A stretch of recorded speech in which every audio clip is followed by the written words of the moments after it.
ഭൂമിയിലുള്ള ഒരു സാങ്കേതിക വിദ്യകൾക്കോ തത്വശാസ്ത്രങ്ങൾക്കോ കാഴ്ചകൾക്കോ നേർച്ചകൾക്കോ മനുഷ്യനെ രക്ഷിക്കാൻ പറ്റാതെ പരാജയപ്പെട്ടു നിൽക്കുന്ന സമയത്ത് ദൈവമായിരുന്നവൻ ദൈവത്തോടുള്ള സമത്വം മുറുകെ പിടിക്കാതെ വേഷത്തിൽ മനുഷ്യനായി ഈ ഭൂമിയിലേക്ക് ഇറങ്ങി വരുവാനായിട്ടിടയായി. അവൻ 33.5 വർഷം ഈ ഭൂമിയിൽ ജീവിച്ചു.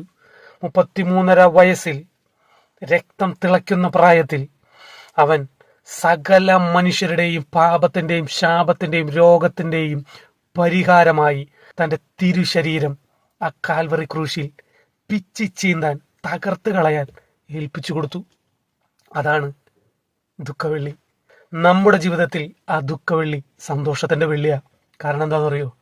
മറ്റാർക്കും നമ്മെ രക്ഷിക്കാൻ പറ്റാതിരുന്നപ്പോൾ, മറ്റൊന്നിനും നമ്മെ രക്ഷിക്കാൻ പറ്റാതിരുന്നപ്പോൾ നമ്മെ സ്നേഹിച്ച് തൻ്റെ തിരുശരീരം നമുക്ക് വേണ്ടി തകർത്ത് നമ്മെ ആ പാപത്തിൽ നിന്നും ശാപത്തിൽ നിന്നും രക്ഷിക്കാൻ അവനെ ഏൽപ്പിച്ചു കൊടുത്തു.